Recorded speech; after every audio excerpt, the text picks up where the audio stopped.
안녕하세요. 어, 김은아, 효우, 안녕하세요. 들려요?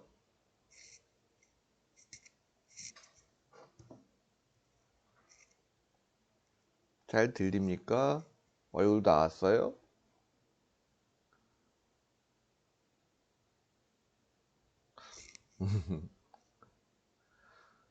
어, 오늘은, 예, 얼굴은 안 나옵니까? 뭐, 들리면 됐죠. 지난번 수업 그거 유튜브에 올렸는데, 그죠? 유튜브에 올렸는데, 그거는 보는데 지장 없었나 모르겠어요.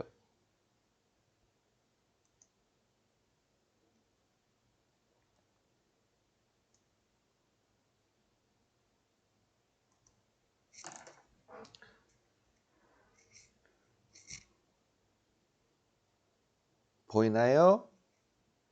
뭐, 늙은 사람 얼굴 잘 보면 뭐예요? 멀리서 보는 게 좋지. 안 그렇습니까?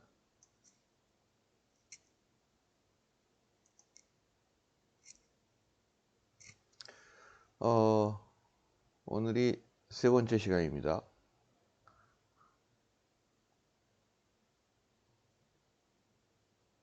음, 준영이 안녕. 곧 커질 거예요. 화면 크게 했어요. 사실은 뭐 얼굴 그렇게 크게 나오면 뭐 합니까? 그쵸? 이제 잘 나와요? 예, 반갑습니다. 음, 학교에는 벚꽃이 만발했어요. 올해는 상당히 빨리 핀 것 같은데? 예년에 보면 보통 중간고사 때 피죠. 그래서 벚꽃이 피면 중간고사가 다가온다 뭐 그런 식의 얘기들 하면서 웃은 적이 있는데 그렇습니다. 지금 그 벚꽃이 많이 피고 또 학교는 또 뭐 우리 직원 노조분들께서 뭐 어디 어? 그 연합 시위를 해서 뭐 다른 대학에 있는 노조들이 현수막을 다 붙여서 아주 그냥 학교가 엉망이 됐어요. 차라리 여러분들은 그런 걸 안 보고, 그치? 안 보고 여기서 온라인 수업하는 게 어쩌면 다행스럽게 느껴집니다. 선호, 오케이. 여의도도 꽃이 다 폈어? 또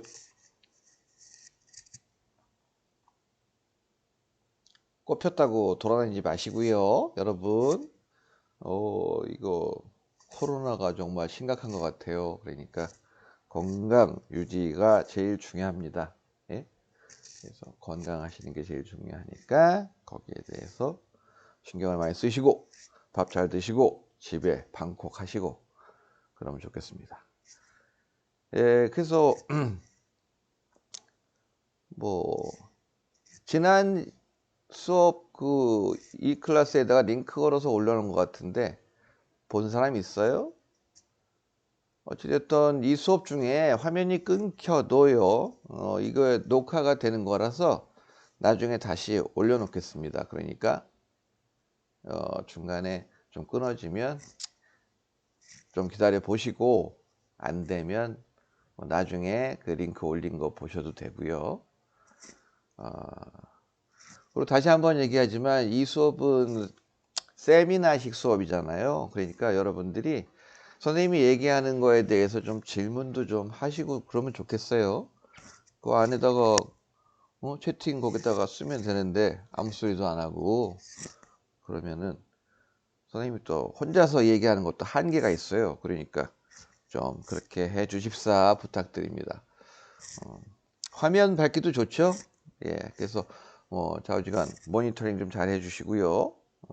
오늘은 중국몽, 중국의 꿈, 그죠? 많이 들어봤죠? 중국몽, 중국의 꿈이다. 이 얘기를 가지고 오늘 수업을 해보겠습니다. 여러분들 그 네이버에 그죠? 현대 중국 현대를 읽는 키워드 100 거기에서 중국몽에 대한 걸 보시면 될 것 같습니다. 일단 거기 요약 부분 한번 읽어볼게요. 중국몽은 봉건 왕조 시기 조공 질서를 통해 세계의 중심 역할을 했던 전통 중국의 영광을 21세기에 되살리겠다는 의미이다. 현재 중국 국가주석 시진핑이 2012년 공산당 총서기에 선출된 직후 위대한 중화민족의 부흥을 의미하는 중국몽의 실현에 나서겠다고 선언하면서 시진핑 시기의 대표적인 통치 이념이 되었다. 중국몽에는 국가 부강, 민족 진흥, 인민 행복 세 가지 목표를 실현하겠다는 의미가 담겨 있다라고 되어 있습니다. 이렇게 여러분들도 알고 계셨죠? 중국의 꿈. 그런데 여러분들이 생각하기에 중국은 어떻게 잘 사는 나라인가요? 강대국인가요? 아니면 못 사는 나라예요?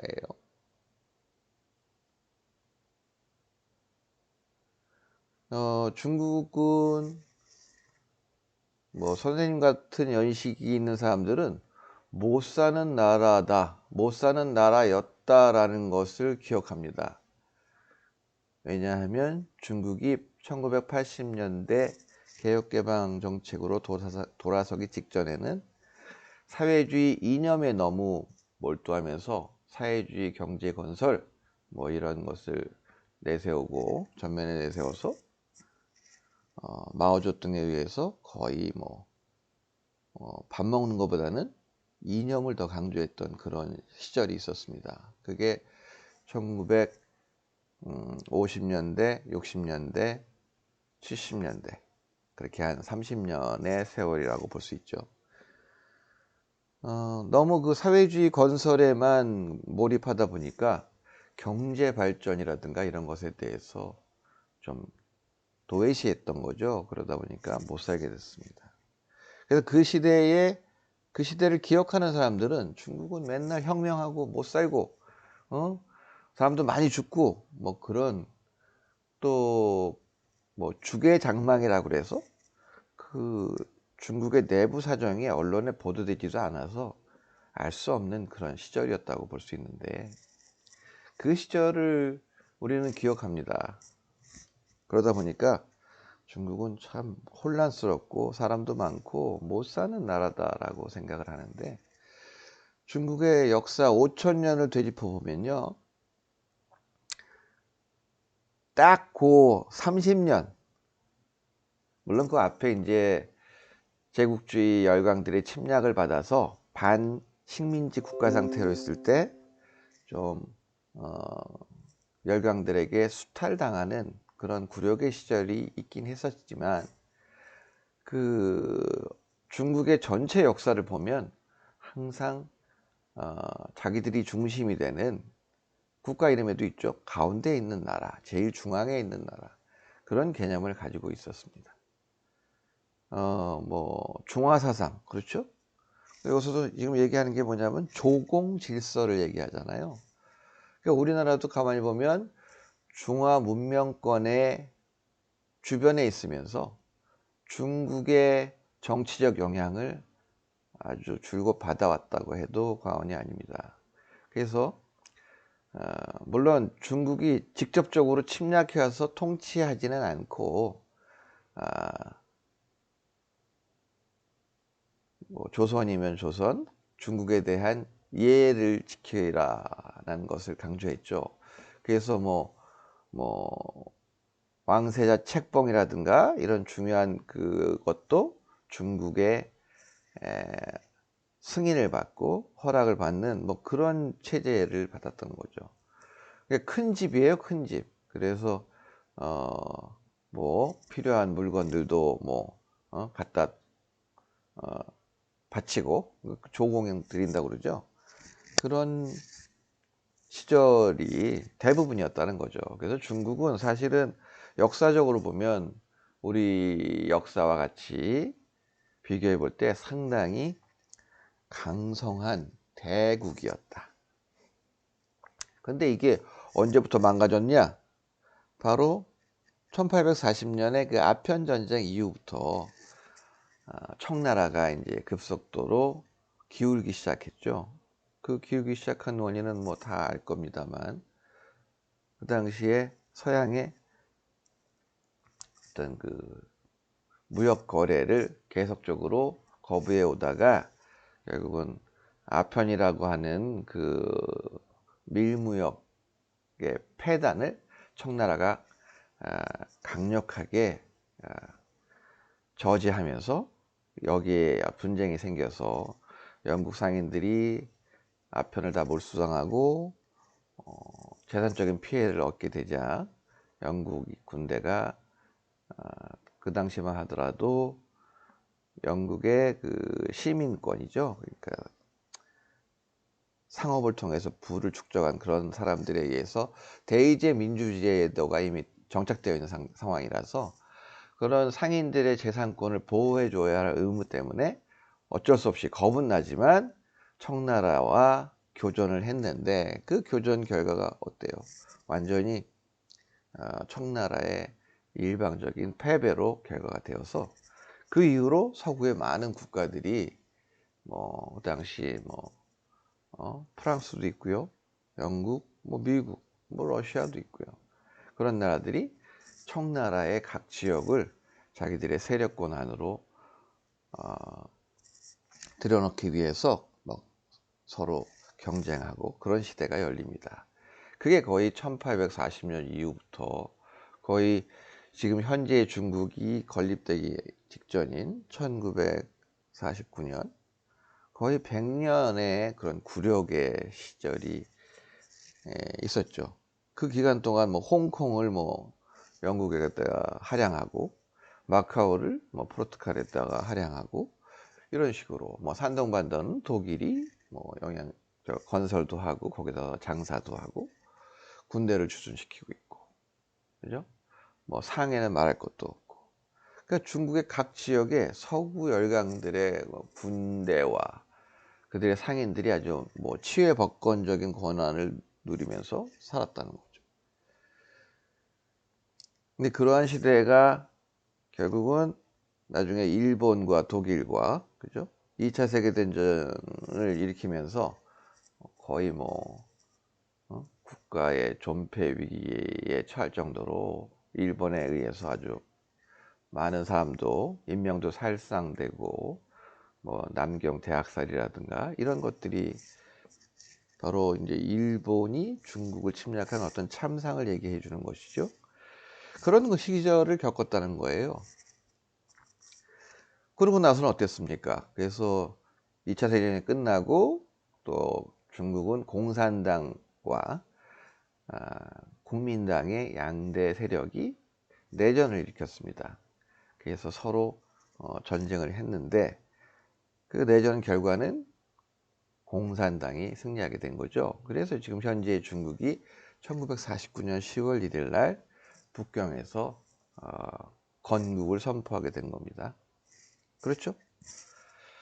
근데 어찌됐든 그 다음에 또 이어서 한 30여 년간은 사회주의 국가를 새롭게 건설하는 과정에서 많은 시행착오도 겪고요. 문제를 많이 일으켰죠. 그래서 뭐 대학주 운동을 너무 과격하게 추진하다 보니까 뭐 사람들이 굶어 죽는 상태도 있었고 막 대기근도 있었고요. 그때 구호는 뭐 자력갱생입니다. 그러니까 국제사회와 교류를 하지 않고 문을 닫아 걸고 그냥 스스로 국내의 여러 가지 제도를 사회주의에 맞춰서 건설하고 그러한 시행착오 속에서 국민들이 많이 희생도 하고 고생도 많이 했다라는 거죠. 대표적인 것이 이제 문화대혁명 1966년부터 1976년 마오가 죽을 때까지 그 10년의 대재앙이라고 얘기하는 그런 것들을 겪게 됩니다. 자, 그래서 결국은 국가가 너무 빈곤해졌고 또 이런 사회주의 이념에서 벗어나지 못하고 그러다 보니까 그 기준에 맞지 않는 사회주의 이상에 맞지 않는 뭐 전통이라든가 이런 것들을 다 파괴했어요. 예를 들면 뭐 육아 사상과 관련된 것들, 공자와 관련된 유물들, 뭐 이런 것들, 그것들 때문에 중국이 서구 역량들에 의해서 그런 굴욕적인 100년을 겪었다. 그래서 그것들을 다 소화시키고 그런 것들을 다시 그런 굴욕의 시기가 오지 못하도록 철저하게 그런 것들을 배격해야 된다. 이러면서 전통적으로 내려왔던 것들을 막 파괴하고 그런 전통 사상, 뭐 노인 공경이라든가 뭐 이런 것들을 다 철저하게 배격하는 그런 시대열이 있었습니다.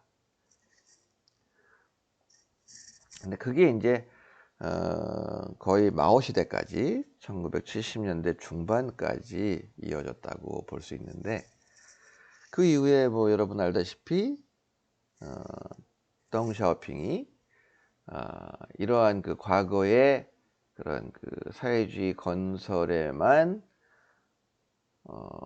몰입했던 그로부터 발생된 여러 가지 부작용을 다 없애고 새롭게 경제 발전을 국가 목표로 확립시키면서 그로부터 이제 중국은 경제 발전에 박차를 가하는 시대가 열리게 된 겁니다.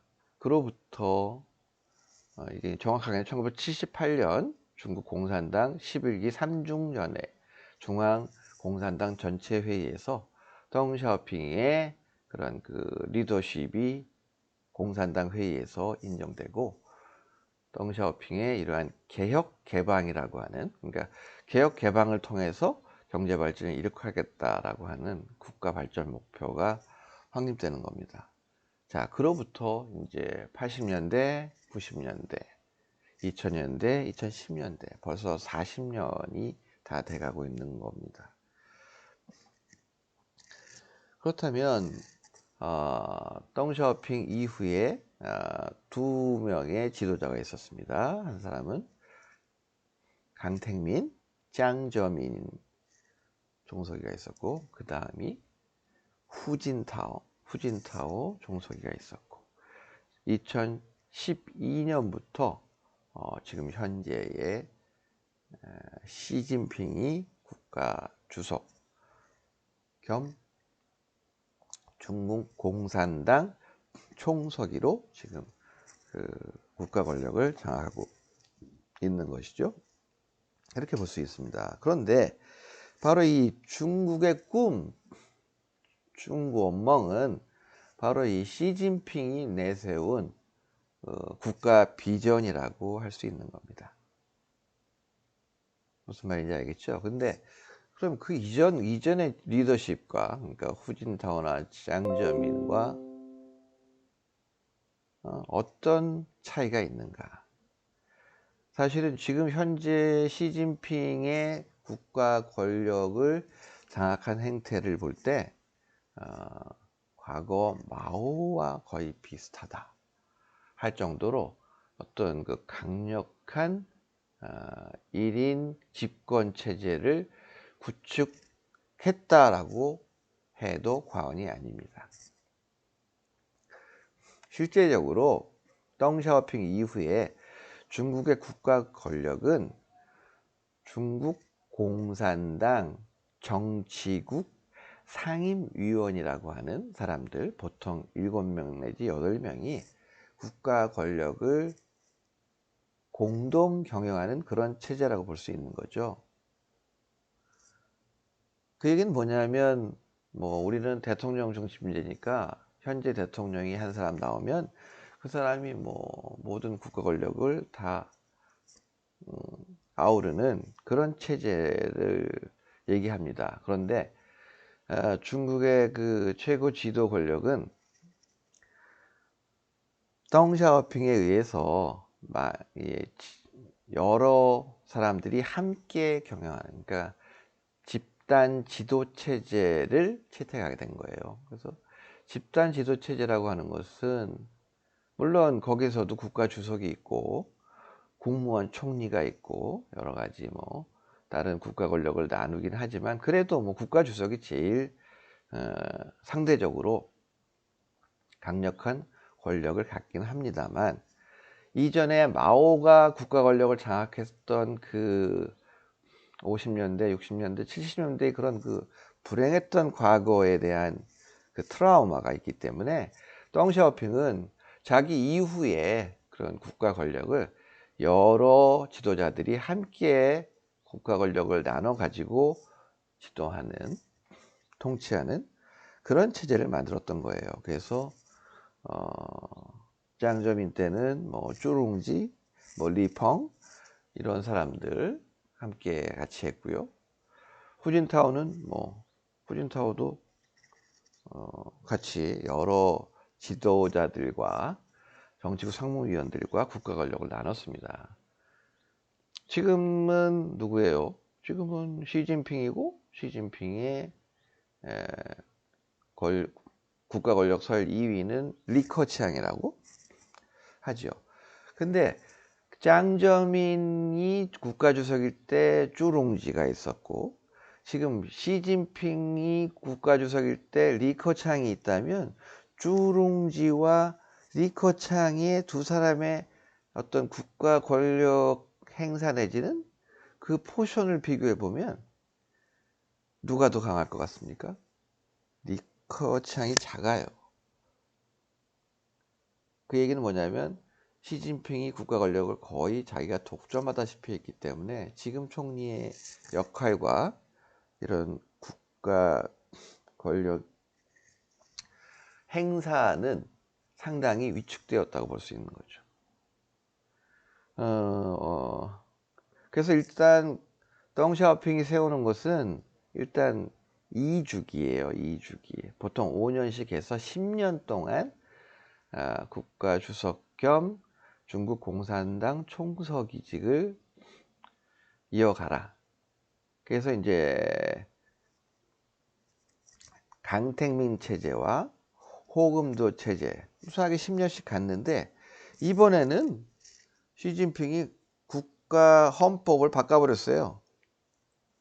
그렇게 10년씩만 하도록 되어 있는 그 이전에 그 국가 권력 그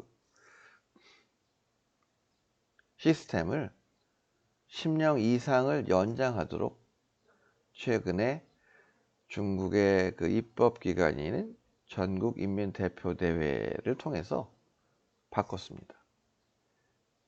그래서 더 오랫동안 시진핑이 권력을 유지하는 데 있어서 법적 기반을 마련했다고 볼 수 있어요. 그러면 시진핑의 국가 권력은 도대체 뭐냐, 어떤 성격이냐? 뭐 요즘 그 사람 시진핑의 어떤 그 강력한 카리스마, 국가 권력 장악을 보고서 뭐 시황제다, 그죠? 물론 진시황의 그 시자와 시진핑의 시는 다르긴 하지만 어찌되었든 발음이 비슷하게 우리가 이제 얘기를 하는데, 그만큼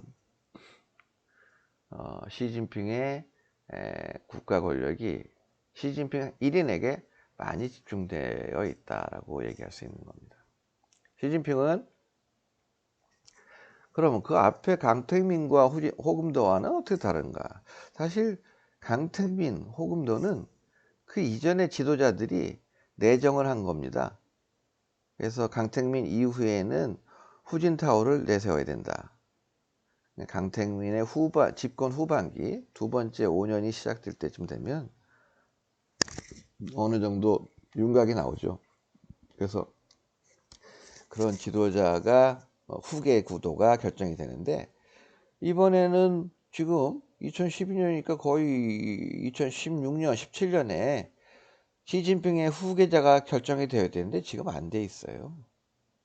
이게 뭐냐면 시진핑이 계속 가겠다라는 그런 의미입니다. 그래서 근데 선생님 뭐 중국의 꿈 얘기하는데 갑자기 시진핑 얘기를 왜 합니까? 바로 중국의 그 꿈은 시진핑이 내세운 국가 비전입니다. 그럼 그 이전 지도자들과의 어떤 차별성을 갖느냐? 그 이전에 중국의 뭐 강택민 때나 호금도 때나 그 대외 관계에서 주로 내세웠던 것들은 뭐 도광양회 많이 들어봤죠? 자기 가지고 있는 날카로운 칼에서 나오는 그런 그 섬광을 칼집에 숨기고 남들이 모르게 힘을 키운다. 나서지 않는다. 뭐 이런 의미죠. 그러니까 중국은 이제 서서히 힘을 키운다는 게 뭐 군사력도 있고 경제력도 있고 많이 있지만 그런 성장을 통해서 힘을 기른다. 뭐 이런 식의 국제사회에서 발톱을 드러내지 않겠다. 뭐 이런 얘기였다면 중국의 꿈은 이제 발톱을 드러난다는 그런 의미로 볼 수 있는 거죠. 그래서 시진핑은 이제 중국이 할 수 있는 일을 하겠다. 국제사회에서 필요하면 우리가 뭐 군사력도 파견하고 군사도 파견하고 경제적으로 뭐 원조도 하고 국제사회에서 목소리를 내겠다. 우리 중화민족은 이 국가와 이 민족은 역사적으로 한 번도 다른 어느 지역의 국가와 비교해서 뭐 열등해 본 적이 없다. 조공체제의 중심에 있었고 항상 전 세계 뭐 경제적으로도 총생산의 거의 50%에 가까운 50%는 좀 심하죠. 한 40%에 가까운 그런 경제 규모를 항상 유지해 왔었다. 인구도 제일 많았다. 가장 넓은 하나의 통일된 국가를 유지해 왔다. 그런데 최근에 와서 사회주의 건설 과정에서 다소의 어떤 시행착오를 겪으면서 나락으로 떨어졌을 뿐인데 이제 80년대 이후에 근 40년 동안 일으켜놓은 이런 경제 발전을 가지고 국제사회에서 과거에 중국이 가지고 있었던 그런 역량을 보이면서 과거의 영광을 되찾겠다. 이게 바로 중국의 꿈이라는 얘기입니다. 그래서 거기서 중국몽은 국가의 부강, 부를 쌓고 강력한 외교 권력을 준비해 나가겠다. 나름 어느 정도는 지금 갖췄다라는 그런 얘기고요. 그래서 이를 통해서 민족을 진흥시키겠다. 민족주의라는 얘기 많이 하잖아요. 그죠?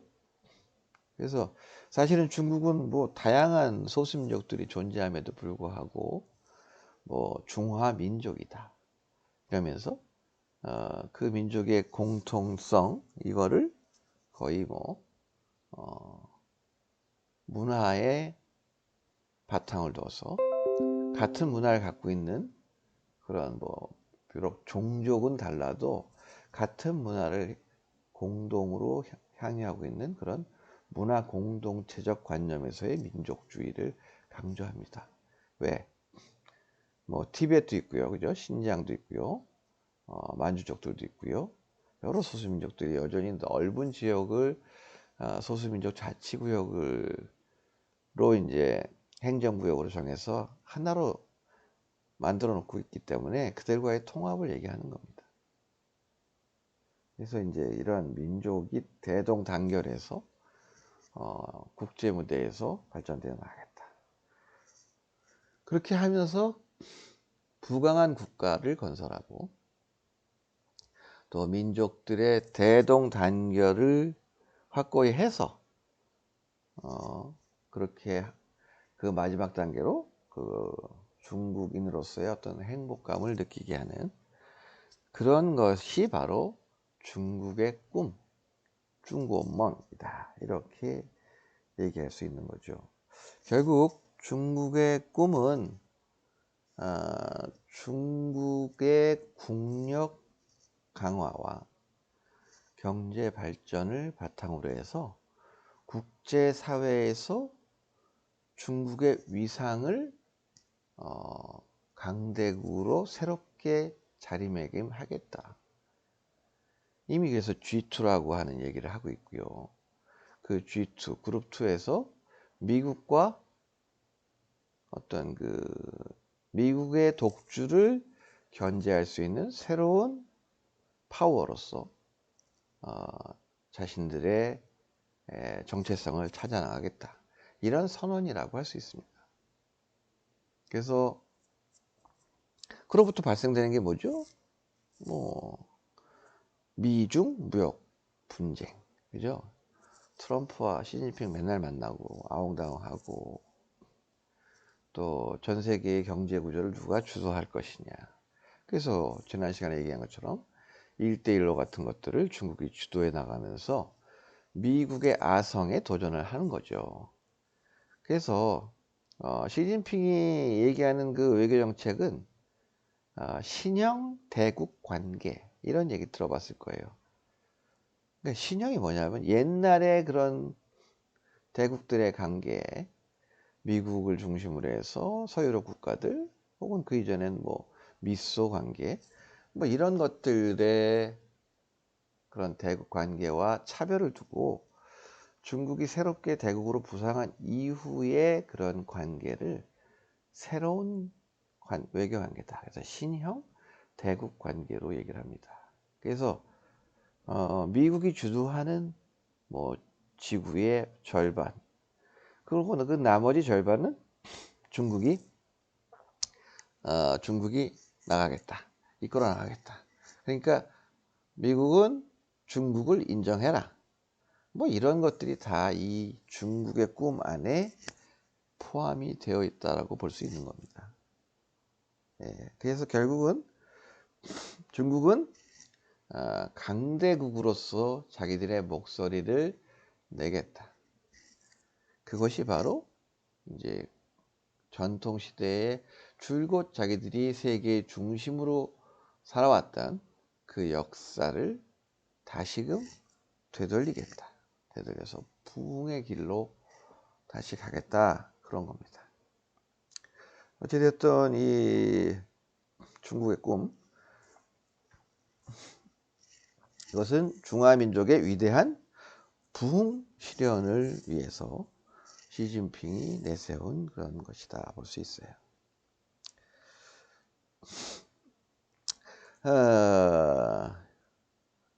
시진핑이 그랬답니다. 누구나 이상과 목표가 있으며 스스로의 꿈을 갖고 있다. 현재 모두가 중국의 꿈을 이야기하는데 나는 중화민족의 위대한 부흥을 실현하는 것이 곧 중화민족의 근대 이후 가장 위대한 꿈이라 생각한다. 라고 말하면서 결국은 이 중국의 꿈, 중국몽이 중국의 시진핑 시대의 새로운 국가 목표로 비전으로 제시되었다는 것을 알 수 있습니다. 그래서 그러면 이제 중국의 꿈은 도대체 무엇을 의미하는가? 중국몽은 국가 부강, 민족 진흥, 인민 행복 이 세 가지를 실현하는 것을 목표로 하고 있다. 이 순서가 맨 앞에 있는 게 더 우선순위죠. 뒤에 있는 것보다. 그래서 이제 이런 중국의 꿈을 얘기하는데 이 꿈에 대해서 여러 가지 학자들이나 국제사회에서 여기에 대한 논평 혹은 학술적 견해 이런 것들이 많이 있습니다.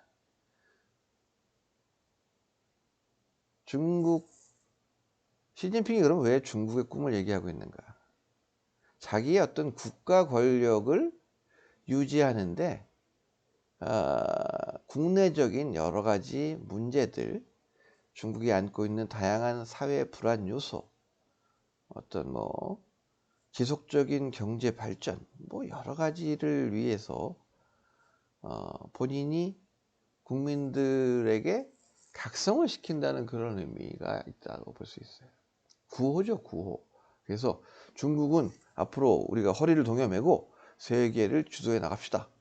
그러기 위해서는 우리 국가가 먼저 강력한 선진국이 되어야 하고, 강대국이 되어야 하고, 또 그러기 위해서는 민족들이 대동단결해야 된다. 그러고 나면 국민들이 행복해질 수 있는 거다. 이런 식으로 얘기를 합니다. 그러니까 우선적으로는 국가 건설이에요. 그러기 위해서는 뭐야? 애국을 해야 되는 거죠. 애국. 국가주의가 우선인 거죠. 그 다음에 민족주의가 우선입니다. 그 다음에 개인주의죠. 개인의 행복은 그래서 국가와 민족을 위해서 양보해야 한다라는 겁니다. 개인의 이익, 그거는 사적인 이익 추구는 일단 국가와 민족이 안정이 되고 세계에서 우뚝 선 이후에 개인의 행복을 추구해도 된다.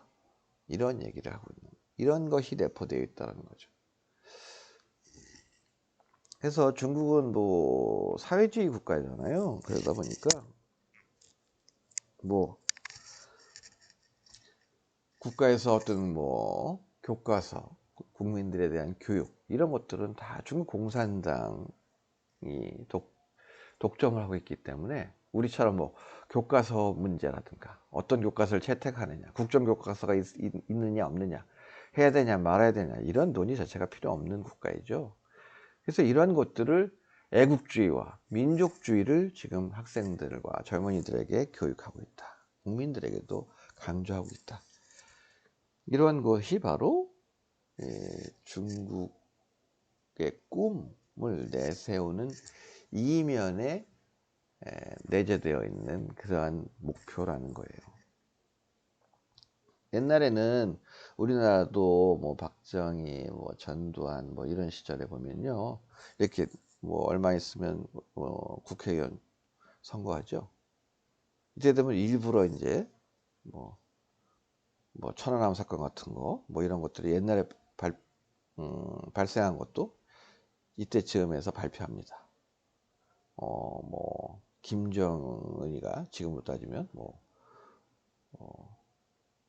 탄도미사일을 또 쐈다.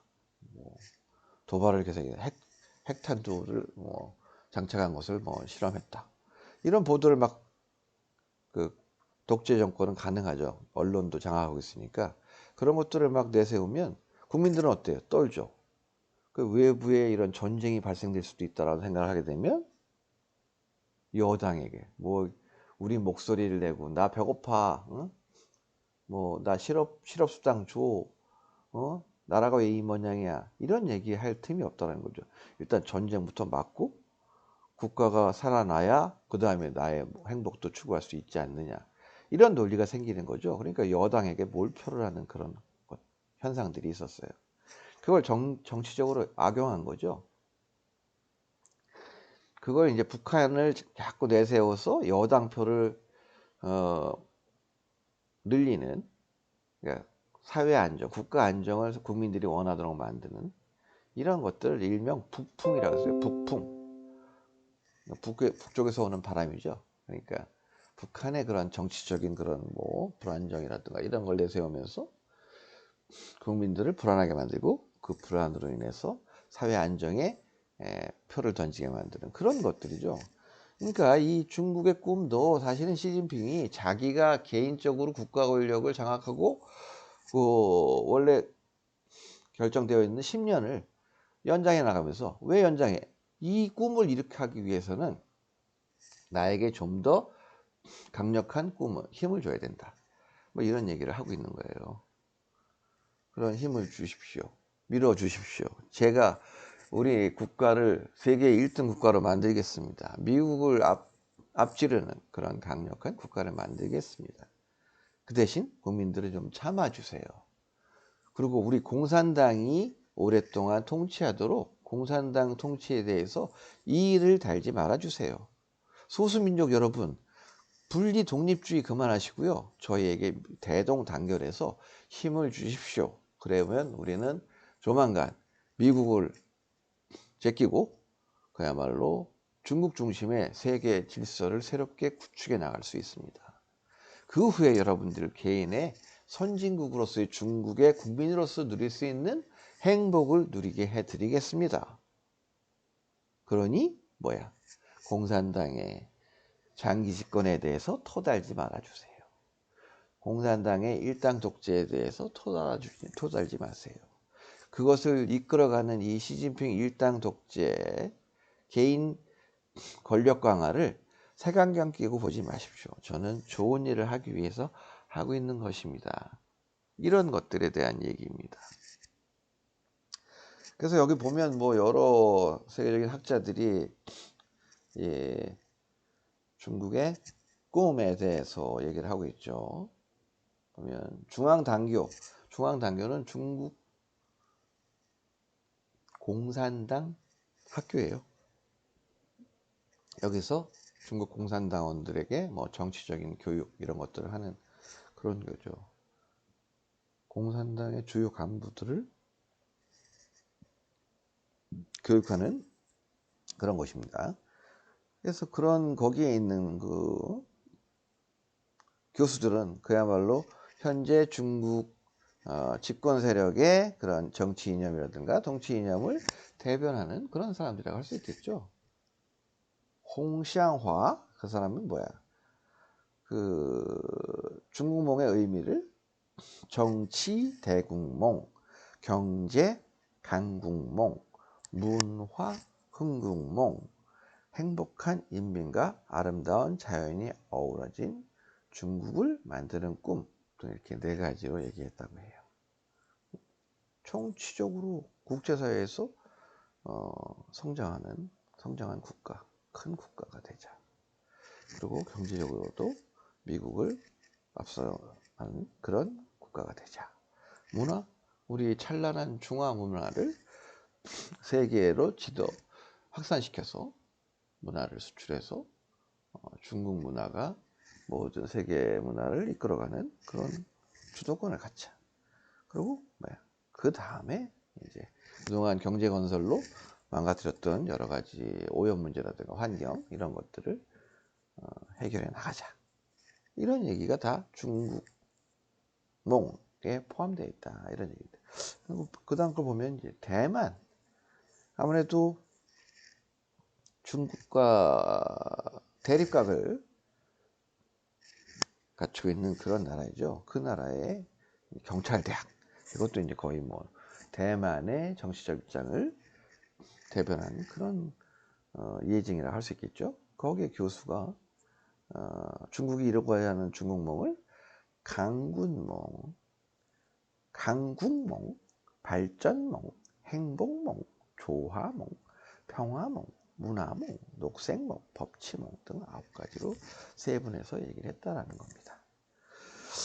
뭐 강군, 그죠? 경제발전 통해서 지금 뭐 항공모함도 만들고 중국은 인공위성도 벌써 성공했고요. 유인 우주 왕복도 성공했고요. 그러니까 사실은 어떤 중국이 갖고 있는 기초 과학의 어떤 발전 수준 이런 것들은 우리의 상상을 초월합니다. 그죠? 그걸 바탕으로 해서 이제 그동안 또 쌓아놓은 그 어떤 재정 기반을 활용해서 또 강력한 군사력을 만들고 있다. 항공모함 만들고, 그죠? 전투기 만들고, 항공기도 만들고, 그렇습니다. 강국, 당연하죠. 그래서 강대국이 되자. 또 발전. 이 발전은 중국의 경제 발전이죠. 근데 이제 중국의 꿈을 실현하는 데 있어서 그럼 타임 스케줄은 어떻게 되느냐? 너무 뭐 막연하지 않냐? 중국의 꿈. 조금 그런 막연성과 상대적으로 좀 구체적인 것 언급이 하나가 있는데 바로 그 타임 스케줄입니다. 그럼 이 중국의 꿈은 언제까지 실현할 것이냐 이런 얘기가 있는데 그 중에서 이제 두 개의 100년이라는 게 있습니다. 중국은 100년이라는 말을 많이 써왔어요. 그러니까 1840년 이후부터 거의 1940년대까지 100년에 걸친 그 기간, 굴욕의 시간, 예? 역사에서 정말 지우고 싶은 아주 오명을 쓴 중화민족의 그런 역사에서 감추고 싶은 굴욕의 100년이 있었습니다. 그래서 그런 굴욕의 100년을 끝맺은 게 바로 마오쩌둥이라고 해서 그렇게 숭상했던 거죠.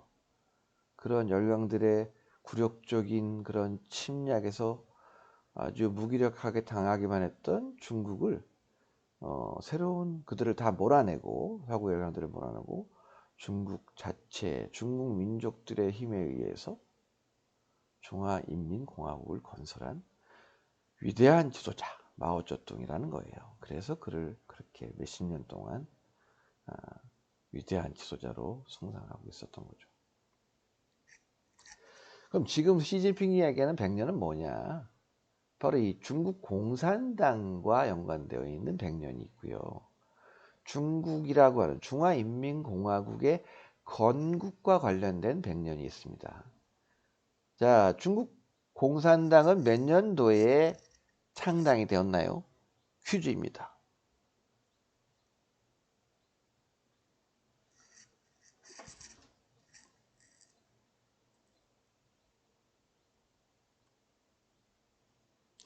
네, 이선호 학생은 1949년 10월 1일을 얘기했습니다. 이거는 바로 뭐냐면 중화인민공화국이 건국된 해예요. 건국된 해. 그러면 중국 공산당은 언제 창당되었을까요?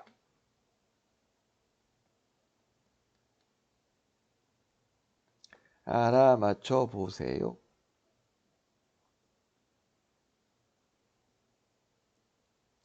야, 비슷하게 갔는데 1921년이에요. 1921년. 1921년이면 중국 공산당이요. 아주 힘이 없을 때예요. 그러니까 마오쩌둥이 공산당을 이끌 때도 아니고요.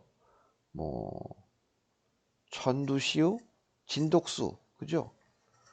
뭐 이런 그 당시 초기 막시스트들이 활동했던 때예요. 그러니까 거의 1921년이면요. 신해혁명에 의해서 청나라가 멸망되고 그 다음에 한쪽에서는 뭐 국민당 손문이 활약했던 그 시대예요. 손문의 순원의 국민당이 만들어지고 군벌들과 전쟁을 하고 뭐 이런 국가 통합을 했던 그런 시기잖아요. 1921년. 이때 이제 공산당 이 사람들은 뭐냐면 중국에서 그 이전까지는 뭐예요? 청나라가 있을 때는 사람들이 사서오경 공부했어요. 왜? 청나라에서 관리가 되려면 과거를 봐야 되잖아. 그러니까 그 이전까지의 모든 지식인들의 그 지식 수준과 어떤 능력을 보는 것은 다 그런 그 유과 경전에 대해서 얼마나 이해하고 있고 얼마나 잘하느냐 뭐 그런 것들을 가지고 평가를 했던 게 전통 사회라면 이제 신해혁명에 의해서 청나라가 멸망된 다음에 어떤 새로운 정치 체제를 들여올 것이냐를 가지고 많은 그 당시에 새로운 지식인들이 여러 가지 주장을 내세우고 논쟁도 했던 거예요. 그래서 그 당시는 1919년에 오사 신문화 운동이 있었잖아. 그지? 그 신문화가 뭐야? 이제는 과거 전통에서 벗어나서 서구식 정치 제도도 들여와야 된다. 서구 사상을 배워야 된다. 왜? 그들이 우리보다 앞서 있고 그들이 앞서 있기 때문에 우리를 이렇게 지배하고 있다. 그래서 그 당시에 뭐 유명한 사상가로서 노신이 나오는 거잖아요. 그죠? 그 당시에 새로운 사상가 바로 순원이 손문이 나옵니다. 그래서 서구의 어떤 계몽주의 사상이라든가 자유주의 사상, 루소, 뭐 베이컨, 뭐 이런 사람들에 대한 사상을 공부한 새로운 지식인들이 많이 생긴 시대예요. 그 중에서 유럽으로 유학을 갔던 사람들이 있겠죠. 유럽에서 공부를 하는 사람들. 그 당시 뭐야? 마르크스가 어떤 공산주의 사상에 대해서 열심히 얘기를 했고 이미 소련이라고 하는 나라가 생겼어요. 그죠? 볼셰비키 혁명에 의해서 러시아 짜르 정권을 무너뜨리고 러시아를 멸망시키고 소비에트 연방이라고 하는 나라를 만들었다는 거죠. 그래서 중국의 일부 지식인들 거기에는 뭐 진덕수도 포함되어 있고요. 마오쩌둥도 포함되어 있고요. 조언라이, 주은래도 포함되어 있고요. 어? 리다자오, 이대교 뭐 이런 사람들 그런 사람들이 학자들이 사상가들이 모두 사회주의에 많이 경도되어 있었어요. 사회주의 사상은 마르크스의 사상은 보니까 모두 다 같이 잘 살 수 있는 평등의 이념으로 국가가 경영되는 것이죠. 그러다 보니까 그 사상이 너무 좋은 거야. 그래서 그 사상을 공부하고 그 사상에 의해서 국가 건설을 해야겠다라고 하는 사람들이 모여서 중국 공산당을 창당하게 되는 거죠. 그게 1921년이에요. 지금이 올해가 몇 년도예요? 2020년이죠. 그러니까 바로 2021년이 그 중국 공산당 창당 이후의 100년이 2021년이고요. 중화인민공화국 건국 이후의 100년이 2049년인 거야. 그래서 이 두 타임 스케줄을 가지고 중국 공산당 창당 이후의 100년째인 2021년이면 중국이 이제 경제적으로 아주 잘 사는 나라를 완성하겠다는 거예요. 그것을 의미하는 게 뭐냐면 소강 사회라고 그러죠. 소강, 샤오캉, 그죠? 덩샤오핑 시절에는요 온포를 얘기했어요. 온포, 따뜻한 온자와 배부를 포만감 할 때 그 포자야. 그래서 원바오라고 하는 것은 등 따뜻하고 배부른 것. 거지를 뭐라고 그래? 춥고 배고프고, 그죠? 이건 뭐야? 따뜻하고 배부르고. 그걸 이제 덩샤오핑이 경제 발전을 일으켜서 만들어 나가겠다고 시작된 거죠. 그래서 그 온포는 뭐 덩샤오핑에서 마련됐고, 그다음 살만한 건강한 이상적인 어딜 가도 굶지 않고 잘 먹고 잘 사는 그런 수준의 국가 발전 수준을 소강이라고 했어요. 그래서 소강 사회 건설은 그럼 언제까지 할 것이냐? 그걸 바로 시진핑이 1921년까지 하겠다는 거예요. 지금 현재 중국은 상당수 수준의 경제 발전을 일으키고 있죠. 그래서 국가 총생산을 따지면 미국 바로 다음입니다. 그렇지만 문제는 뭐냐면 그 많은 인구가 그런 총생산으로 나눠보면 소득 수준이 만불이 아직 안 될 거예요. 근데 이제 여태까지 어떤 그 선진국으로 발전된 국가들의 전례를 보면 보통 6, 7천 불에서 10,000불 사이에서 더 이상 그 수준을 뛰어넘지 못하고 발전의 한계에 머무르는 경우가 많이 있었어요.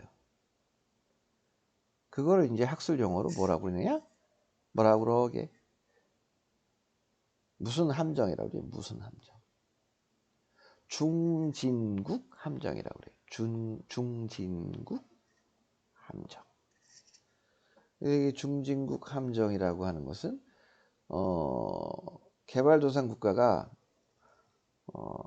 생산 발전을 계속 빠른 속도로 오다가 어느 수준에 머물러서 그 한계를 뛰어넘지 못하고 오랫동안 거기서 지체되는 그런 현상들을 중진국 시절에 겪는, 그런 공통적으로 겪는, 많은 국가들이 겪는 그런 것을 중진국 함정이라고 하는 거죠.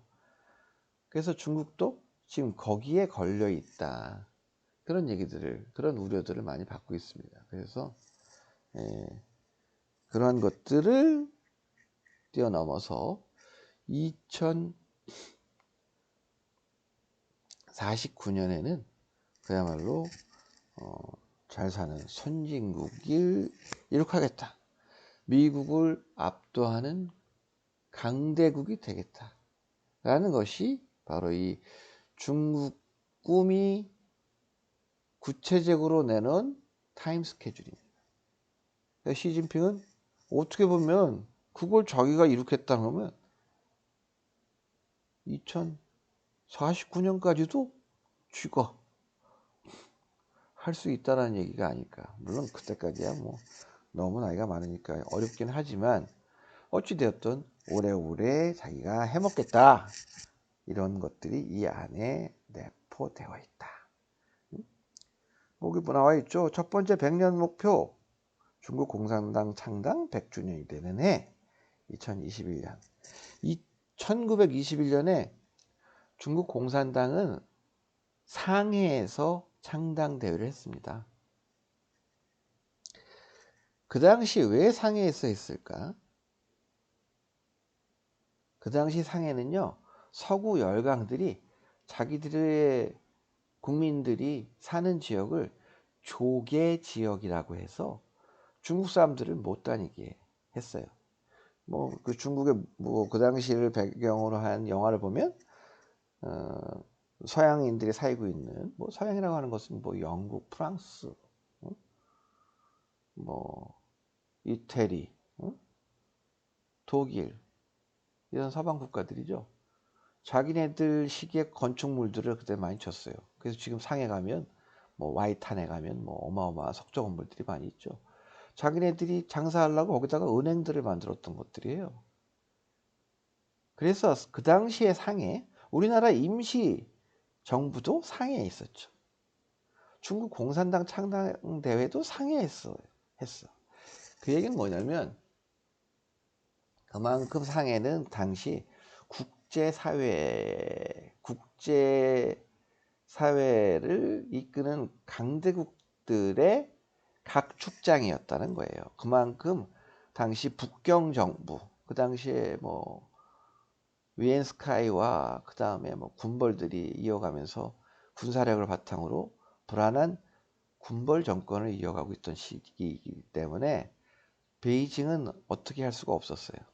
그렇지만 상해 같은 데 가보면 뭐 여기저기 그런 서구 열강들의 치외 법권 시대가 있었기 때문에 중국 공산당을 창당한다고 해도 그 당시에 뭐 중국 군벌들이 잡아가고 뭐 이런 선언에 대해서 강력하게 무력으로 제압하고 이럴 수가 없었던 유일한 국제 무대라고 볼 수 있었던 거죠. 그래서 상해에서 1921년에 중국 공산당이 창당된 거예요. 그래서 그 창당 기점으로 해서 지금 100년을 얘기해서, 공산당이 그때부터 창당되어서 지금 현재 공산당이 주도하는, 유일하게 공산당만이 정치 정당으로 존립하고 있는 중국이 잘 살 수 있는 그런 나라를 건설하는 그 시점이, 바로 소강사회를 건설하는 시점이 2021년이 된다. 여기서 또 깔고 있는 게 뭐냐? 중국 공산당의 국가 권력 독점 체제를 기정사실화하고 모든 국민들이 이것을 인정해야 한다. 이것은 변함없는 진리이다. 이런 것들을 국민들에게 얘기하고 있는 겁니다. 그 공산당 일당 통치 체제에 대해서 제발 이를 달지 말아라. 국가 발전을 위해서 목소리를 낮춰라.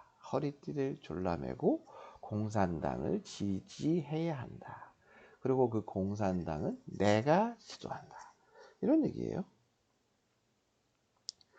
그래서 시진핑이 중국의 꿈에서 얘기하는 것은 사회주의 현대화의 새 발전 단계를 추진하자. 자, 사회주의는 사회주의예요.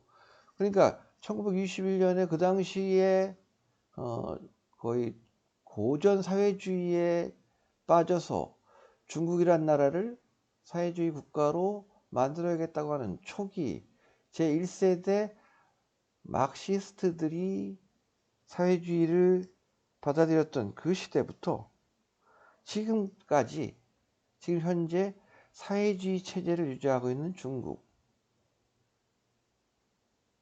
똑같은 사회주의 있지만 지금 현재의 사회주의는 뭐야? 현대화된 사회주의로 건설화되는 거죠. 그러니까 과거의 고전적 사회주의와는 좀 다른 새로운 현대적인 사회주의를 건설하자. 이 얘기는 뭐예요? 지금 중국이 경제 발전을 일으키기 위해서 계속 해온 이 자본주의 경제 발전 모델, 바로 사회주의에다가 자본주의의 시장 경제를 도입한 거죠. 그래서 민영 기업도 많고 뭐 이렇게 뭐 서로 어떤 경쟁 체제를 시장에서 가격 경쟁하고 기술 경쟁하고 이런 체제를 도입한 결과 중국이 경제 발전이 되었다는 거죠. 그렇다고 해서 중국이 사회주의 체제를 포기하고 자본주의로 간 것은 아니라는 거죠. 자본주의의 장점, 사회주의에 없는 것들을 도입을 해서 접목을 시켜서 새로운 사회주의를 계속 발전시켜 나가겠다. 그게 바로 이제 사회주의 현대화, 현대화된 사회주의를 계속 유지해 나가겠다는 얘기가 함의하고 있는, 내포하고 있는 그런 내용입니다. 그동안 두 번째 100년, 부강, 민주, 문명, 조화가 이루어진 국가를 건설하겠다. 이거는 49년에나 이루어진다는 거죠. 부강, 강력한 국가를 먼저 만들어야 된다는 거죠. 그때까지 지금부터 거의 한 30년은 참아라. 부강한 국가가 될 때까지. 그죠? 뭘 참아? 개인적인 목소리, 개인의 행복 추구, 정치 민주화. 많은 정치 정당들이 국민의 희망을 대변하는 민주 발전. 이런 것들을 49년에 가서 하겠다는 거죠. 지금도 노력은 하고 있지만 그게 어제 오늘 될 일은 아니다. 그래서 뭐야? 홍콩. 야, 니들 50년 동안 일국 양제 시스템을 하고 있잖아. 참아. 무슨 민주화야. 니들 그러면 안 돼. 너희들 목소리 내는 거 용서할 수 없어. 참아야 해. 왜? 우리 국가가, 중화민국이 국제무대에서 초강대국으로 우뚝 설 때까지는 다 참아야 한다. 이런 얘기를 계속 하고 있는 겁니다. 민주주의, 민주발전 조금 참아. 이렇게 얘기하는 거죠. 그래서 이 두 가지를 얘기하고 있다. 그래서 그러면 이러한 100년의 목표를 실현하기 위한 방법은 뭐냐? 그 세 가지가 있다. 첫 번째 방식은 중국식으로 하겠다. 이 두 개의 소강사회와 중국이 민주발전된 국가로 사회주의 현대화를 이룩하기 위한 방법은 무엇이냐? 첫째는 중국 특색의 사회주의로 간다. 사회주의는 마르크스가 얘기했던 사회주의를 그 사회주의의 원형이라고 볼 수 있죠. 고전 사회주의, 이론적인 사회주의죠. 그러한 이론을 바탕으로 해서 실질적으로 국가 건설에 성공한 최초의 국가가 바로 어느 나라? 소련. 그런 소련의 이후에 그러면 그 사회주의를 좀 중국식으로 맞춰서 발전시키고 사회주의의 이념과 제도를 좀 더 풍요롭고 보완해 나가는 그런 국가는 누구? 어느 나라? 중국이라는 얘기입니다.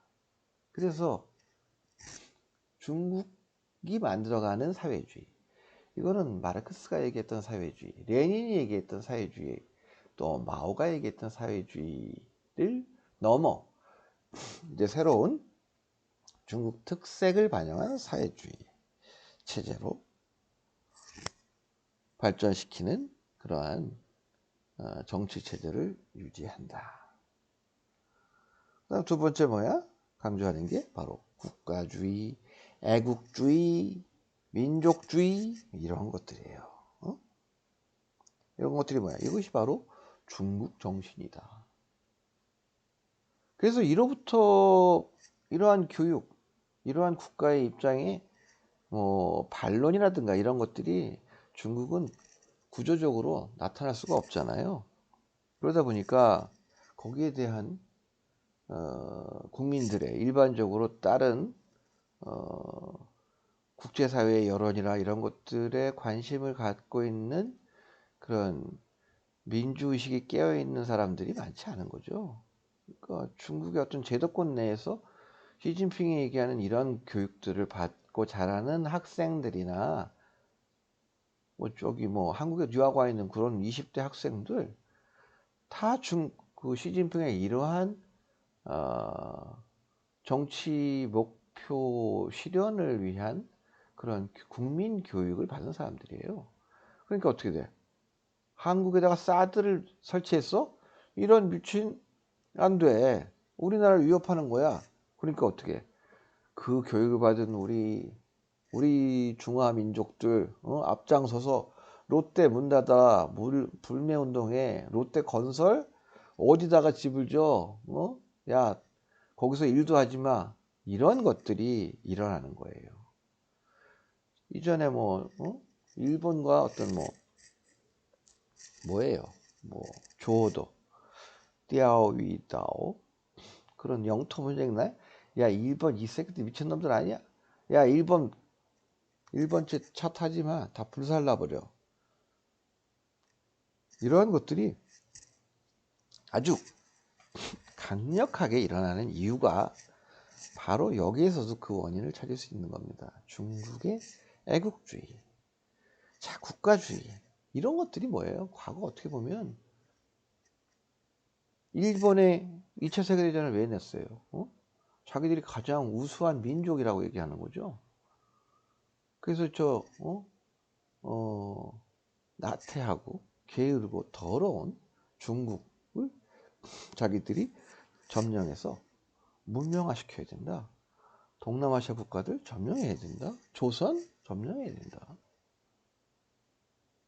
그러면서 뭐야? 국가를 위해서 죽는다. 젊은 일본 군인들이 뭐 미국의 항공모함, 전투함을 침몰시키려고 비행기를 몰고 그 전투함에 목숨을 던지는 이런 것들. 독일의 나치즘, 그죠? 이태리, 무솔리니로 대변되는 이런 국가주의, 애국주의 이런 것들은 결국은 뭐냐면 그 국제사회에서 어떤 배타적인 그런 모습을 가질 수밖에 없다. 어떻게 보면 이게 이제 우려가 된다라고 볼 수 있는 거예요. 그래서 그런 것들을 지금 강조하고 있는 게 중국의 꿈을 실현하는 방법 중에 하나라고 이건 강조를 하고 있는 겁니다. 세 번째, 역량을 집중한다. 응집한다. 무슨 역량? 야, 티벳 무슨 독립이야. 라마교 괜찮아. 그냥 인정해 줄게. 우리는 쉬운 6개의 다민족 국가야. 그리고 오랜 역사 동안 수천 년 동안 이 땅에서 같이 있었어. 그래서 우리는 한 식구야.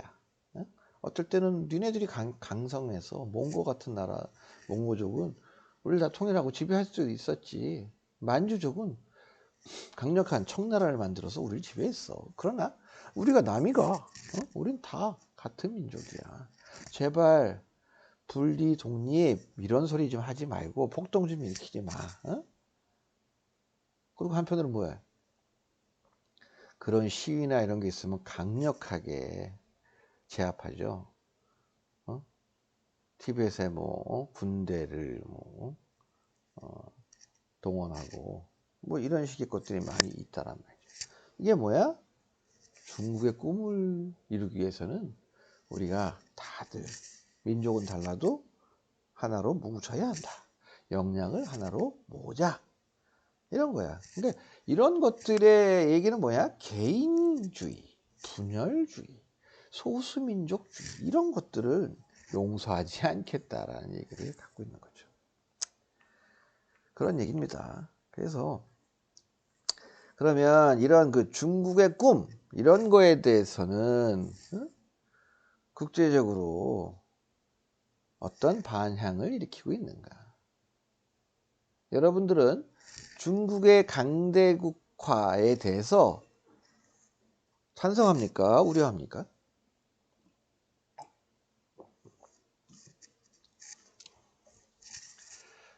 어때요? 각자 좀 다르겠지 생각이. 아이고, 중국의 대국화 여러분 찬성합니까? 좋은 일입니까? 나쁜 일입니까? 행복한 일이에요? 아니면 우려되는 일입니까? 그래서 대부분의 서양 국가들은 이전에도 그랬고요. 황화론, 누런 색깔이 화를 일으킨다. 바로 중국이 강해지면 국제사회에 분란을 일으킨다.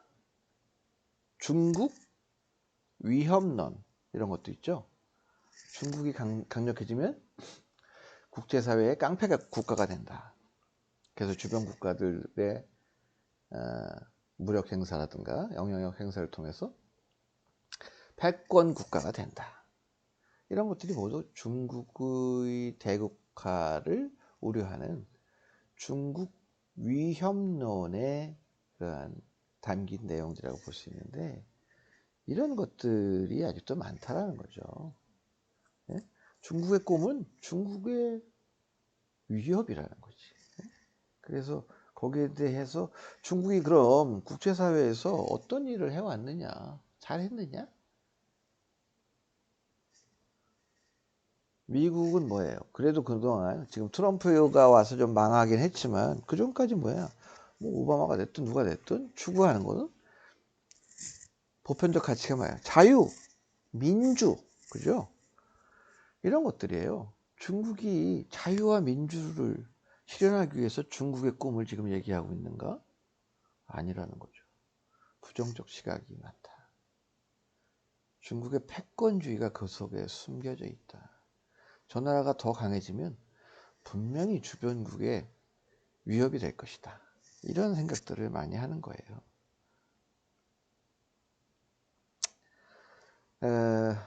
그래서 중국의 그런 꿈 이거는 어떻게 보면 대외적으로는 중국이 미국과의 양대 강국 구도, G2 구도, 신형 대국 관계 구도를 기정사실화하고 만들어 가는데 필요한 것이라고 볼 수 있어요. 그러니까 미국과의 경쟁 체제 G2 그리고 이것을 통해서 시진핑의 1인 독재 체제를 공고화하는 그런 목적을 가지고 있다. 그리고 이제 중국에 있는 여러 가지 내부 문제가 많죠. 뭐 양안 관계 문제 있어요. 홍콩에 저런 민주화 시위도 있어요. 소수민족들의 분리 독립 문제가 있어요. 그리고 본인이 1인 독재 체제를 만들어가는 데에 대한 반대와 우려의 목소리도 있다. 또 사회적으로는 이렇게 외형적으로 경제 발전을 일으켰지만 그 경제 발전의 이면에는 잘 사는 놈, 못 사는 놈, 빈부격차가 많고요. 그 빈부격차가 심하다는 거예요. 해안 지역과 내륙 지역의 경제 발전 차이. 도시에 사는 사람들과 농촌에 사는 사람들의 소득 차이. 어마어마한 차이가 나죠. 대도시 안에서 아파트를 산 사람과 못 산 사람의 빈부격차 차이. 한족과 소수민족의 경제 발전 차이. 뭐 소수민족 지역과 한족 거주 지역의 뭐 사회 기반 시설 차이. 뭐 많죠. 이런 것들, 이런 사회 문제들, 범죄 이런 것들을 중국의 꿈을 위해서, 꿈 실현을 위해서 다들 좀 합심해서 혼란을 줄이고 다들 일사불란하게 함께 가자. 과료부패 뭐 이런 것들 다 엄단하겠다. 시진핑이 제일 먼저 권력 강화를 위해서 사용했던 것이 바로 뭐예요? 반부패 운동이죠. 사실은 시진핑은 후진타오나 혹은 짱저민이 낙점한 후계자가 아니었어요. 사실은 한 세대 걸려서 후계자들을 지목합니다. 그래서 짱저민이 후진타오 말고 후진타오는 덩샤오핑이 한 거예요. 그 다음에 후계 구도로 얘기했던 사람이 총칭 당석이었던 보실라이 태자당이라고 그러죠. 1세대 혁명가들 덩샤오핑, 마오쩌둥, 보이보 이런 사람들, 조은라이 이런 사람들의 아들로서 현재 공산당 내에서 주요 리더가 돼 있는 사람들, 그 사람들의 모임을 태자당이라고 해요. 태자, 황태자의 태자죠. 거기에 우뚝 섰던 사람이 바로 보실라이예요. 총칭 시를 이끌었던. 근데 그 사람을 어떻게 했어요? 부패 문제로 해서 감옥에 가뒀죠. 그 부패 문제를 일으키고 주도했던 사람이 바로 시진핑이에요. 그래서 시진핑은 보실라이를 낙마시키고 국가 권력을 장악하게 된 거예요. 그래서 중국 공산당 정치국 상무위원들에 대해서도 이제 내부 조사를 하겠다. 니들이 얼마나 부패를 했는지. 왜냐하면 일당 독재 체제를 그렇게 오래 해왔고 그 일당이라고 하는 중국 공산당에서 손가락 안에 꼽히는 사람들이라면 얼마나 강력한 권력을 갖고 있겠습니까? 그 사람들이 국가의 자원을 독점하고 그 사람들이 그로부터 발생시켜서 얻는 그런 그 금품이라든가 이런 것들이 얼마나 많겠어요. 어마어마하겠어요. 그러니까 누구도 자유롭지 못한 거예요. 그래서 시진핑이 부패 문제를 가지고 너 감사 한번 받을래? 이러면 끽소리 못하는 거예요. 그래서 시진핑은 이러한 자기를 낙점하지 않은 상태에서 국가 최고 지도자의 자리로 올라갔다라는 것. 이것에 항상 그 당내에서 자기의 권력 경쟁 상대들을 계속 다 숙청해 왔다라는 거. 그런 것들이 지금 시진핑의 국가 권력의 어떤 특징을 이루고 있다. 그래서 그 시진핑이 내세운 중국의 꿈에는 그러한 것들이 다 담겨져 있다라는 거예요. 그래서 중국이 하루빨리 미국에 버금가는 국제사회에서의 어떤 정치적 지도력을 발휘하는 그런 국가로 성장해 나간다. 이런 거죠. 그게 바로 중국의 꿈이 목표하고 있는 지향점이라고 볼 수 있어요. 그래서 어찌됐든 이거는 중국이 그동안 등소평 이후에 두 자리 숫자의 경제 발전에 통해서 이룩한 경제 강국의 힘을 바탕으로 국제사회에서 자신들의 목소리를 높이겠다. 뭐 이런 얘기가 바로 중국의 구호, 비전, 중국의 꿈이다. 이런 거예요.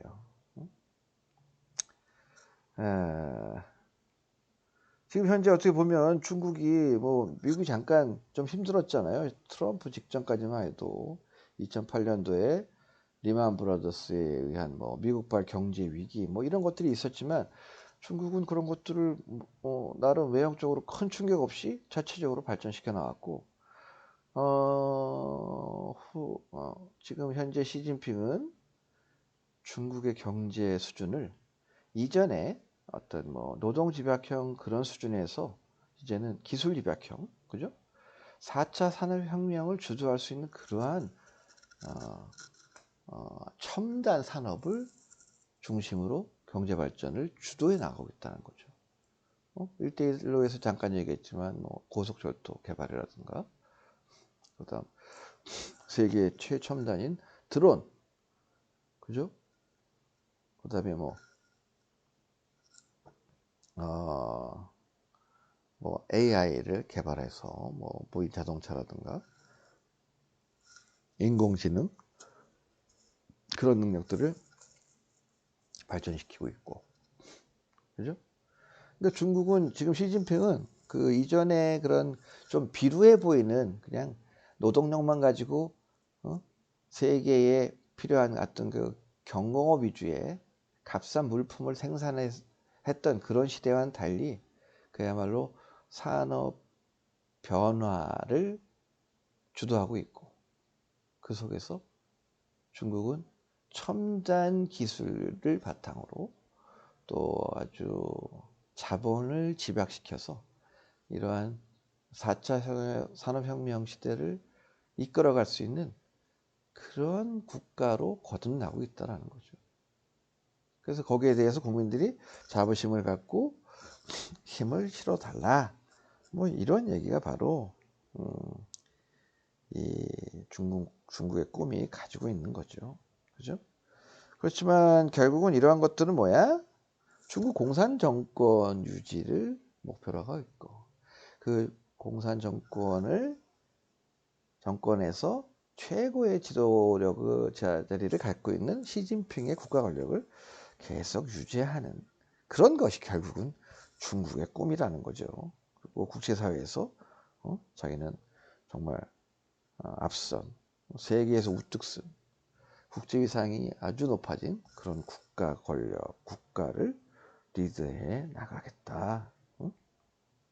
그리고 중국은 이렇게 하면서 더 이상 세계의 어떤 평화를 위협하는 그런 국가가 아니라 세계의 평화를 이끌어가는 평화 역량으로서의 중국 발전, 강대국 이런 것을 얘기한다. 이게 이제 중국의 꿈이라고 할 수 있는 겁니다. 그렇지만 이제 우려가 되는 것은 중국의 꿈 하면서 시진핑의 어떤 개인 국가 권력을 더욱 공고히 하기 위한 그러한 명분 이런 성격도 적지 않다. 그리고 본인들은 세계 평화를 유지한다고는 하지만 최근에 저렇게 어떤 G2 국가로 발돋움한 이후에 국제사회에서 벌어지고 있는 여러 일들에 대한 중국의 역할, 과연 얼마나 그렇게 바람직한 일들이 있었는가? 별로 없었더라는 거죠. 그죠? 하다못해 뭐 한반도의 평화 유지를 위해서 어떤 평화 중재 역할을 해왔나? 못했다는 거죠. 북한도 말 안 듣고, 그죠? 뭐 일본과 잘 지내는가? 아니라는 거죠. 그러니까 결국은 중국의 꿈을 통해서 중국이 어떤 강력한 국가로 나아가겠다는 것은 시진핑 개인과 공산당의 정치 권력의 안정화, 뭐 이런 것들이 감춰진 그런 내부적인 목표다라고 볼 수 있는 겁니다. 그래서 뭐 중국의 꿈에 대한 제 설명은 이 정도로 마칠 겁니다.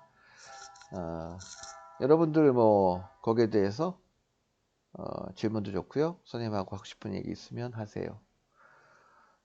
코로나 사태만 놓고 봐도 중국이 더 강해지는 건 걱정이다. 그렇죠. 코로나. 왜냐하면 저렇게 강력해지고요.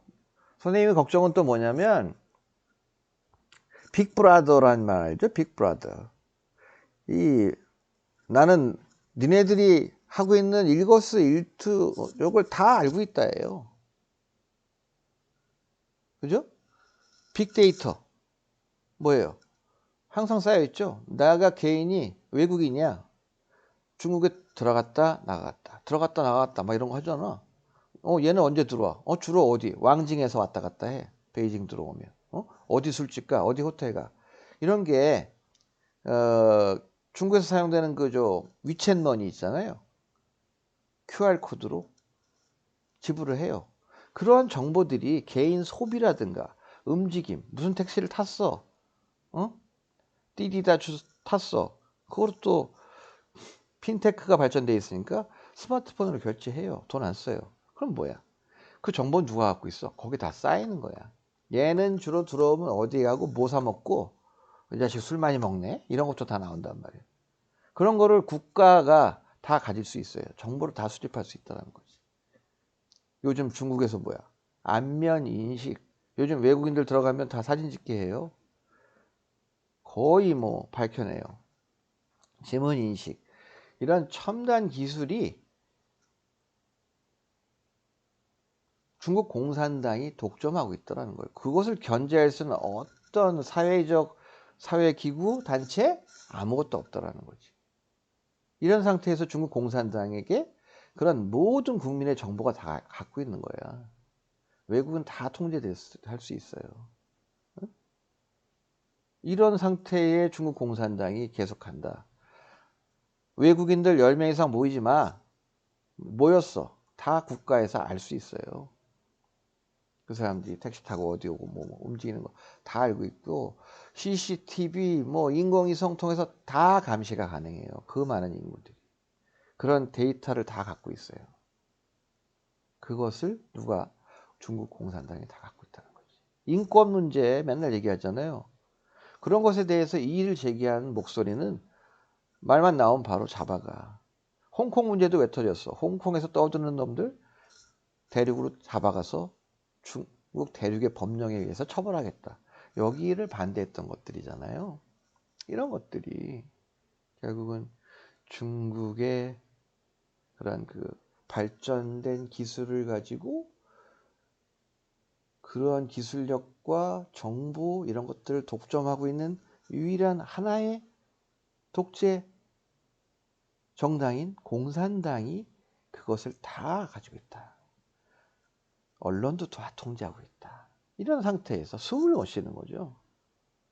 그게 결국은 중국 국민들이 과연 그들이 원하는 민주화, 개인의 행복, 추구, 자유, 민주 이런 것들과 같은 방향으로 가느냐? 아닌 것 같다. 이런 얘기죠. 그죠? 그러니까 코로나 이런 것도 누가 발표하고 통계 같은 거 똑바로 안 하죠. 누가 했어? 잡아와. 입 닥치라고 그래. 다 가능해요. 그런 첨단 기술을 다 갖고 있다라는 게 큰 문제입니다.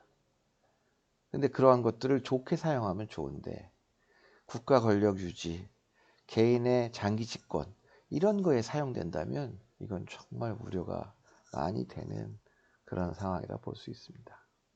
그죠? 그래서 코로나 같은 것도 그렇고요. 외국에 대한 어떤 그 막 애국주의에 가려진 어떤 폭력성 이런 것들도 상당히 많이 나옵니다.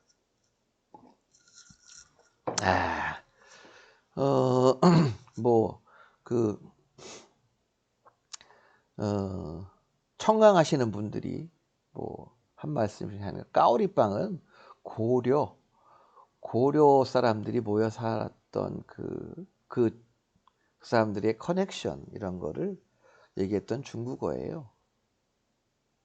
그런 얘기고, 일본은 중국의 의존도를 점점 감소시켜 나가면서 적당한 거리감을 유지시키고 미국과 가깝게 지내는 게 좋아 보이네요. 네, 맞습니다. 나도 그렇게 생각하고요. 중국은 현재 중국의 꿈이라고 하는 것, 뭐 1대1로라는 것, 이런 것들이 다 그런 배경을 가지고 있다라는 것이 이 수업을 통해서 우리가 이해하고 있으면 좋겠습니다. 이선호 반장, 질문 없나? 그 괜히 저 여의도 벚꽃 놀이 가지 말고, 어? 그래도 오늘은 뭐 안 끊겼나 봐. 그지? 계속 잘 나왔어요, 여러분? 어떻게 됐나요? 자, 그러면 선생님이 이게 중간에 막 끊고 그러니까 시간도 너무 많은데 이것도 그 녹화본 올려드려요? 잘 나왔어? 오케이. 땡큐. 그러면 여러분들 그 출석 단톡방에다가 올려주세요. 단톡방에 올려주시면 출석으로 인정하겠습니다. 그리고 오늘 수업에 대한 뭐 모니터링도 올려주시면 좋겠어요. 평상시 오프라인에서 수업할 때 맨날 그 고개 숙이고 카톡 열심히 하는데 어떻게 내가 수업할 때는 선생님한테 카톡을 그렇게 안 하시나? 어? 모르겠쇼. 여러분. 저 여기 뭐 청강하는 학생들처럼 우리 내 사랑하는 제자들아, 선생님한테 질문하세요. 이런저런 얘기를 하는 게 이 수업의 목표니까. 응? 혼자서 이렇게 막 얘기만 하면 재미없어. 그지? 예, 알겠습니다. 그래서 오늘 수업 여기까지 마치고요. 다음 주에 또 봅시다. 안녕. 자, 이제 see you.